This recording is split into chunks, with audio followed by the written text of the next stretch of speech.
పేదోడికి భూమి కావాలని, పేదోడికి భూమి కావాలా, ఇంటి స్థలం కావాలి తప్ప.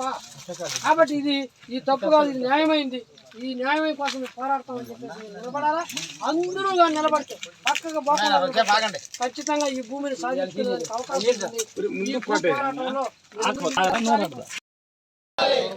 పంచాలి పేదలందరికీ భూములు, పెట్లూరు గ్రామంలో పేదలందరికీ భూములు, పెట్లూరు గ్రామంలో పేదలందరికీ భూములు, వర్ధిల్లాలి పేదల ఐక్యత, పెట్లూరు గ్రామ పేదల ఐక్యత, పేదల ఐక్యత, పంచాలి పేదలందరికీ భూములు.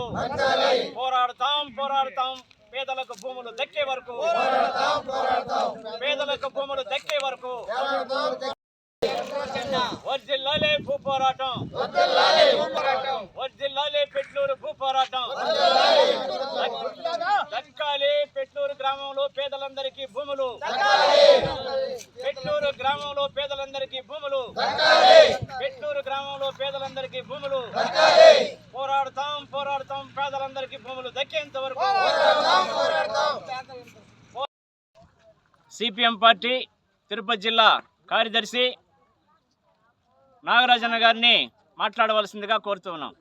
గత వారం రోజులుగా ఈ వెంకటగిరి మండలం పెట్లూరు గ్రామంలో దళితులు, ఎస్టీలు, బీసీలు, ఇతర పేదలు కలిసి ఇక్కడ భూ పోరాటం సాగిస్తున్నారు.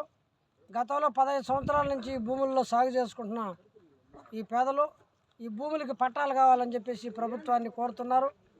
గత 15 ఏళ్ళుగా తిరగని ఆఫీసు లేదు, అడగనర్లుడు, అందరిని కూడా విన్నవిస్తూ వాళ్ళు వేడుకుంటూ వీళ్ళు ఒకవైపు పోలీసు వేధింపులకి, ఫారెస్ట్ వేధింపులకి గురవుతున్నారు. వీరి రికార్డులన్నీ కానీ ఈరోజు పరిశీలన చేసి సిపిఎం పార్టీ వ్యవసాయ కార్మిక సంఘం వారికి అండగా నిలబడడం జరిగింది. నేను విజ్ఞప్తి చేస్తున్నాను, ఇక్కడ YSR party, Telugu Desam party, Janasena party, Congress party వీళ్ళందరూ కూడా ఇటువంటి పేదల సంక్షేమం కోసం మేము ఉంటామని చెప్పి మాటలు చెప్పేది కాదు.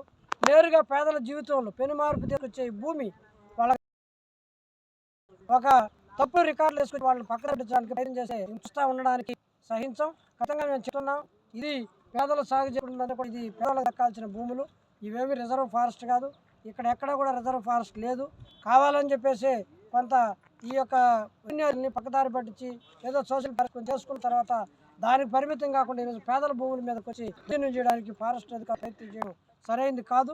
వాళ్ళ సరైన రికార్డులు ఉంటే రెవెన్యూ అధికారులు, పోలీసు యంత్రాంగం ఇక్కడ ప్రతినిధులతో మాట్లాడి చర్చించాలి. వాళ్ళకి ఏదైనా ఆధారాలు ఉంటే చూపించాలి, వాళ్ళని కన్విన్స్ చేయాలి తప్ప దౌర్జన్యం చేయని పూనుకుంటే మొత్తం రాష్ట్ర వ్యాప్తంగా, దేశవ్యాప్తంగా కూడా పేదలందరూ కూడా వీళ్ళకి అండగా ఉంటారు.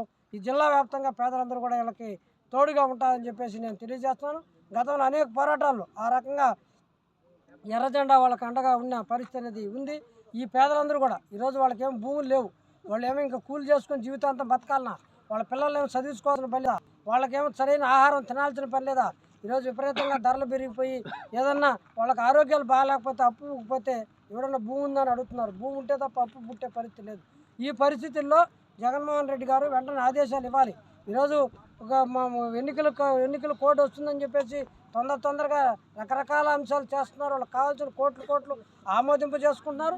ఈ పేదలకు సంబంధించిన ఈ భూములకు పట్టాలు ఇచ్చేదానికి మీకు ఏమి ఇబ్బంది అని నేను అడుగుతున్నా. పక్కనన్న జగనన్న కాలనీకి పట్టాలు ఇచ్చారు, ఈ భూమికి పట్టాలు ఇవ్వడానికి ఏమి ఇబ్బంది అని చెప్పి నేను అడుగుతున్నా. వెంటనే ఈ భూమికి పట్టాలు ఇవ్వాల్సిన అవసరం ఉంది. ప్రతి పేదవాడికి 2.5 ఎకరా ఇవ్వాలి. ఇక్కడ ఎంత భూమి ఉందో దాన్ని చూసి పేదలందరూ కూడా విభజన చేసి వారందరూ కూడా అందజేయాల్సిన అవసరం ఉంది. ఈ పోరాటం కొనసాగుతుంది. ఈ పోరాటానికి సిపిఎం పార్టీగా, ఆంధ్రప్రదేశ్ వ్యవసాయ కార్మిక సంఘంగా వాళ్ళకు పూర్తిగా అండగా ఉంటామని చెప్పేసి నేను తెలియజేస్తా ఉన్నాను.